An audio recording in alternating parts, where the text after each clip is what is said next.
네, 간단한 자기소개 한번 부탁드리겠습니다. 저는 살고 있는 인터뷰를 하게 되셨는데 어떠한 내용의 이야기를 하시려고 나오셨나요? 크게 나누면은 병원이랑 도박이랑 현재 지금 어떻게 지내는지 이렇게 세 가지로 나누면 될 것 같습니다. 병원이랑 도박이라는 키워드를 말씀을 해주셨는데 사실 매칭이 잘 안 되거든요. 그래서 한번 조금 더 구체적으로 물어보겠습니다. 병원 생활을 5년 정도 하셨다고 들었어요. 어떤 것 때문에 병원 생활을 하신 건가요? 제가 병원 생활을 하게 된 계기가 군대 가려고 신검 받으러 갔었는데 거기 신검 검사가 7등급이 나오는 거예요. 등급 매기는 검사자라 해야 되나? 그분이 그냥 저쪽 한번 상담 받으러 가봐라. 그래서 가서 상담을 받았는데 그 상담사가 저한테 그냥 큰 병원 한번 가봐라. 그래서 병명이 뭔지 그냥 알아보려고 갔었는데 거기서도 갑자기 이 병명이 뭔지 정확히 알려주지 않아서 알아야지만 제 병을 고칠 수 있으니까 그나마 큰 병원이 서울 쪽에 가보자 해서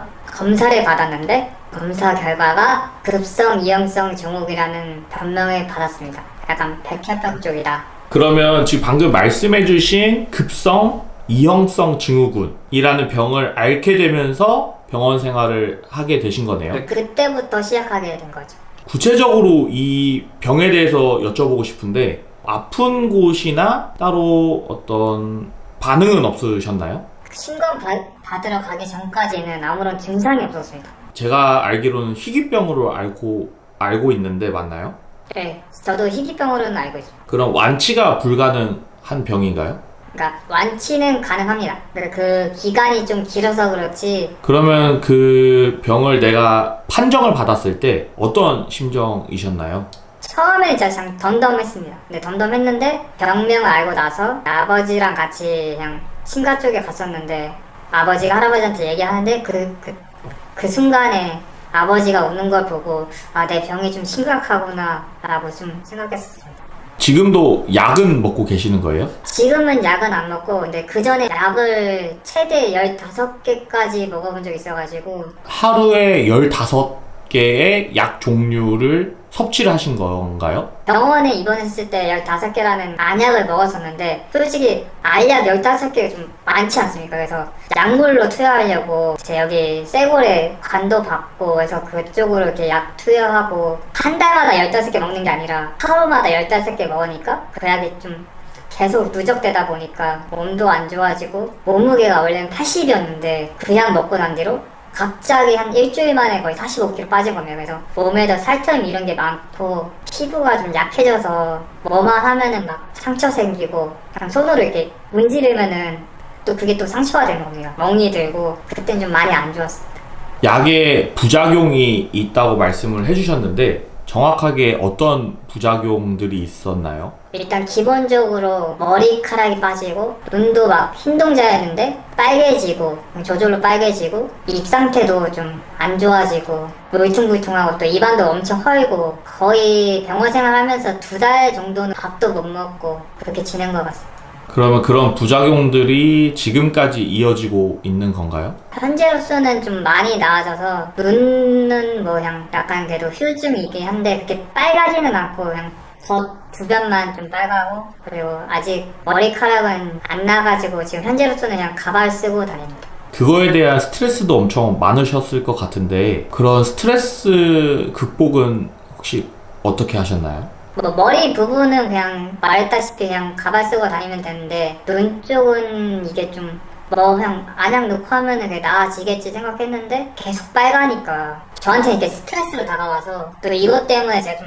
사람한테 다가가기가 좀 두려웠던 것 같아요. 그래서 그것 때문에 대인기피증도 생기고 사람은 어떻게 대할지를 모르겠고 좀 어려움이 많았던 것 같아요. 어려움들이 있으셨을 텐데 그런 어려움들 혹시 어떻게 극복을 하셨는지? 제가 좀 초등학교 때부터 같이 알았던 친구한테 연락이 와서 그러니까 친구네 가게에서 알바하면서 좀 사람을 이렇게 대하니까 좀 나아지는 것 같아가지고 그래서 제 친구는 알바 그만두고 또 딴 데 알바 가서 그 경험도 이렇게 점점 하다 보니까 대인기피증도 좀 약해지고 현재로서는 뭐 괜찮아진 것 같습니다.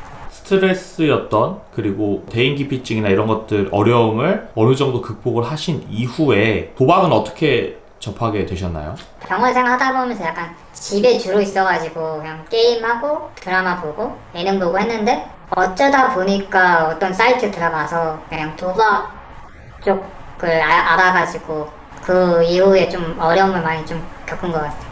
구체적으로 어떤 도박을 하신 건가요? 독립복권이라고 그냥 파워볼이라고 생각하시면 돼요. 처음엔 어느 정도 금액으로 하셨나요? 처음에는 이게 저도 뭐 이게 규칙 같은 걸 정확히 모르니까 그냥 10,000원 넣어서 한번 해보자 해서 10,000원 넣어서 했는데 이게 갑자기 10만원이 되는 겁니다. 괜찮네 하면서 처음에 10만원 따고 그 다음에 4만원 넣어서 근데 그 4만원이 거의 한 20만원 되고 그 20만원이 점점 커지면서 40 넣고 막 100 넣고 그랬던 것 같습니다.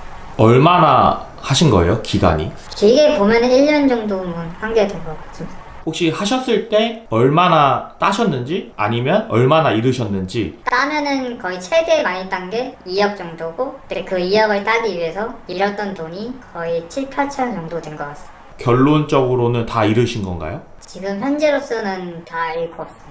2억을 따셨는데 그만 안 하신 거예요? 저는 그 2억으로 막 사업 만들자 약간 그런 마인드로 또 계속 하다 보니까 결국은 뭐 다 잃게 된 것 같아요.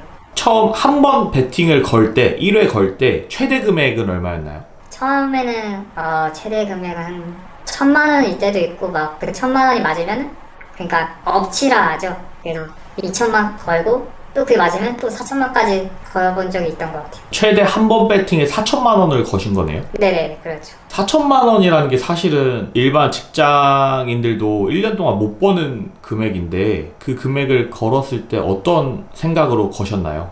그때 진짜 솔직히 말하면은 그때 약간 돈 개념이 없다고 생각하시면 됩니다. 100만 원이면 진짜 솔직히 그때는 그냥 껌값이구나 그런 생각으로 건 거라 좀 그때는 약간 돈 개념이 없었던 겁니다. 그냥 게임 머니 정도로 생각을 하신 거네요? 네네 그렇죠.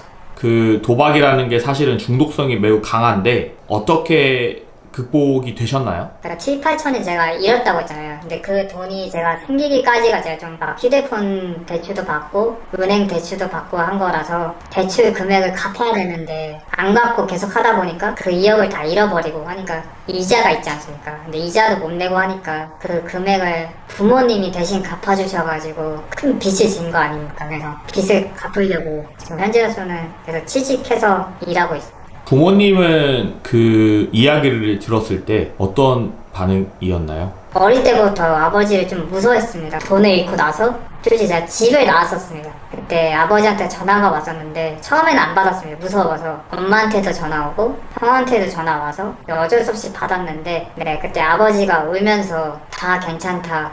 집에만 들어와라 해가지고 들어가서 저도 무릎 꿇고 빌고 하니까 그래도 자식이라는 그것 때문에 그래도 아버지가 용서해 주셔가지고 지금 그런 힘든 상황을 겪고 나서 취업을 하셔서 일을 하고 계신다고 하셨는데 어떤 일을 하고 계시나요? 현재는 에서 일하고 있습니다. 그럼 지금은 어떤 생각으로 일을 하고 계시는 건가요? 현재로서는 부모님 빚 갚겠다는 생각밖에 없습니다. 제가 볼 땐 도박이 중독성이 워낙 강하다 보니까 가끔씩 생각나실 것 같은데 어떠신가요? 생각 안 난다고 하는 게 좀 거짓이긴 하죠. 그래서 생각날 때마다 그냥 제가 좋아하는 게임 오락으로 그냥 스트레스 그냥 풀고 있고 그러면 뭐 그냥 저절로 뭐 사라지기도 하고 진짜 힘들면은 내가 부모님한테 이렇게까지 했는데 또 하면은 내가 사람 아니지 하면서 생각하고 있습니다. 마지막으로 인터뷰를 해주셨는데 간단한 소감 한마디 부탁드리겠습니다. 속 시원하게 말하고 나니까 좀 기분도 편해지고 좀 좋았던 것 같습니다.